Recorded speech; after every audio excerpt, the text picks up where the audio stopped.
kita lihat di sini masuk lebih dalam tentang bagaimana masuk Islamnya Utsman bin Affan radhiyallahu anhu. Utsman bin Affan memiliki seorang tante yang terkenal dan akhirnya tantenya ini juga sempat masuk Islam, bernama Suda' binti Quraiz radhiyallahu anha.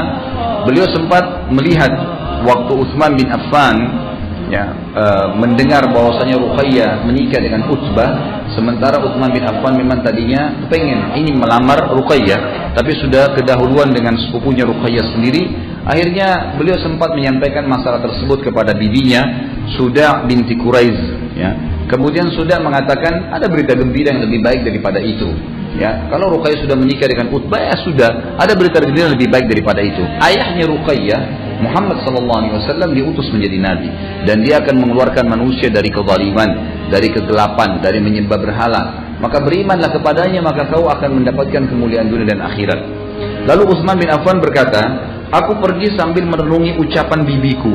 Aku bertemu dengan Abu Bakar. Aku menyampaikan apa yang disampaikan bibiku kepadaku, maka Abu Bakar berkata, demi Allah, bibimu telah berkata benar pada apa yang diberitakan kepadamu. Bibimu telah menyampaikan berita kebaikan kepadamu, wahai Utsman. Engkau seorang laki-laki yang berakal, tegas, tidak samar kebenaran bagimu, kebenaran di samping kebatilan tidak rancuh bagimu. Utsman berkata, lalu Abu Bakar berkata kepadaku, berhala-berhala apa yang disembah oleh kaum kita ini, bukankah itu cuma sebongkah batu pejal yang tuli, tidak mendengar dan tidak melihat? Lalu aku menjawab, kata Utsman, begitulah. Kata Abu Bakar, wahai Utsman, apa yang dikatakan oleh bibimu telah terwujud. Allah telah mengutus Rasulnya yang dinanti-nantikan. Allah mengutusnya kepada manusia seluruhnya dengan membawa agama petunjuk yang benar. Aku bertanya, Utsman bertanya kepada Abu Bakar, siapa dia? Abu Bakar menjawab, Muhammad bin Abdullah bin Abdul Muttalib. Lalu aku berkata kepada Abu Bakar, As-Sadiqul Amin, apakah yang kamu maksud adalah orang yang mendapatkan julukan yang jujur dan terpercaya? Karena Nabi SAW punya julukan ini di Mekah. Abu Bakar menjawab, benar, dialah orangnya. Aku berkata kepada Abu Bakar, maukah engkau menemaniku menghadapnya? Abu Bakar menjawab, iya. Utsman berkata, lalu kami pergi menemui Nabi SAW. Ketika melihatku, beliau langsung bersabda, wahai Utsman, jawablah seruhan Allah. Sesungguhnya aku adalah utusan Allah kepada kalian secara khusus dan kepada seluruh manusia secara umum.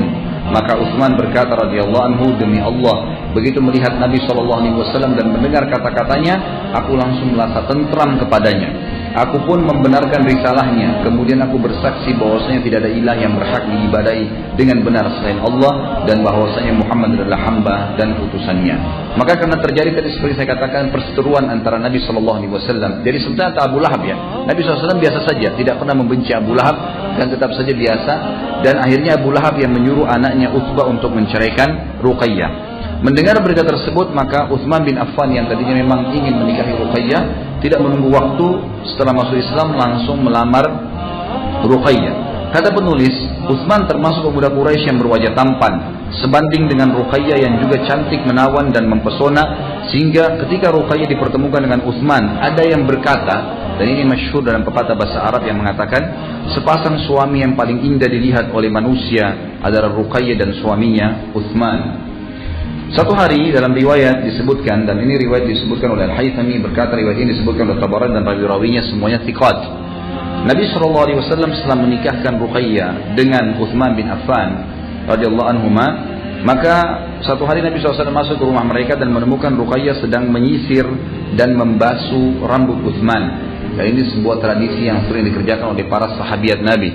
Ini mungkin yang kadang-kadang tidak dilakukan oleh banyak muslimat sekarang. Mereka mengurus suami mereka sampai pada basuhan rambut, menyisir rambut. Dan kita tahu hadis Bukhari bagaimana Nabi SAW kalau menyisir rambut seringkali menyuruh Aisyah radhiyallahu anha. Pada saat beliau i'tikaf pun beliau sering memasukkan kepalanya ke rumahnya lalu membiarkan Aisyah untuk menyisir rambut tersebut. Dan kita dengar juga Asma binti Abi Bakar radhiyallahu anha yang luar biasa, beliau mengatakan, aku mengurus seluruh yang berhubungan dengan Zubair, suaminya, Zubair bin Awwam yang dia masuk surga, dari apapun yang berhubungan dengan badannya, sampai kepada mengganti sepatu kudanya. Dan ini saking luar biasanya mereka mengejar surga dari para suami mereka. Waktu Nabi SAW melihat Ruqayyah melakukan hal tersebut, membasuh rambut Utsman lalu menyisirnya, Beliau bersabda, "Ya bunayya, ahsini ila Abi Abdillah, fa innahu ashbahu ashabi bi khuluqa." Wahai putriku, berbuat baiklah kepada Abu Abdillah. Dan riwayat ini juga diangkat oleh para ulama, dikatakan berarti lebih tepat julukan Utsman ada dua, ada Abu Amr dan ada Abu Abdillah. Tapi Nabi SAW memanggilnya dengan Abu Abdillah. Dan Abdullah ini sebenarnya adalah anak ya dari Utsman yang kedua. Tapi Nabi SAW memanggilnya dengan Abu Abdillah. Wahai putriku, berbuat baiklah, selalulah melayani Abu Abdillah dengan baik, karena dia adalah sahabatku yang paling mirip akhlaknya dengan aku. Paling mirip akhlaknya dengan aku. Berarti di sini jaminan dari Nabi SAW menunjukkan akhlaknya Utsman bin Affan seperti Nabi SAW. Di antara perilaku setelah menikah dengan Ruqayyah yang dilakukan oleh Utsman bin Affan radhiyallahu anhu adalah beliau banyak membantu Nabi SAW dengan harta yang dimiliki, karena beliau adalah seorang pengusaha. Dan perlu kita tahu, dulu di Mekah itu ada semacam komplek perumahan, ya. Di sekitar situ memang rata-rata pesaudagar Mekah yang tinggal. Di situ ada Khadijah, kemudian ada Abu Bakar, ada Utsman, kemudian ada juga Abdurrahman bin Auf. Jadi mereka berdekatan rumahnya semua. Dan kita sudah tahu juga pada saat saya membahas Abu Bakar, bagaimana Abu Bakar mengenal Nabi SAW justru setelah Nabi SAW menikah dengan Khadijah dan tinggal berdekatan rumahnya dengan Abu Bakar. Begitu pula dengan Utsman bin Affan yang akhirnya mudah dijangkau oleh Abu Bakar karena tetangganya, dan diajak akhirnya beriman kepada Nabi SAW.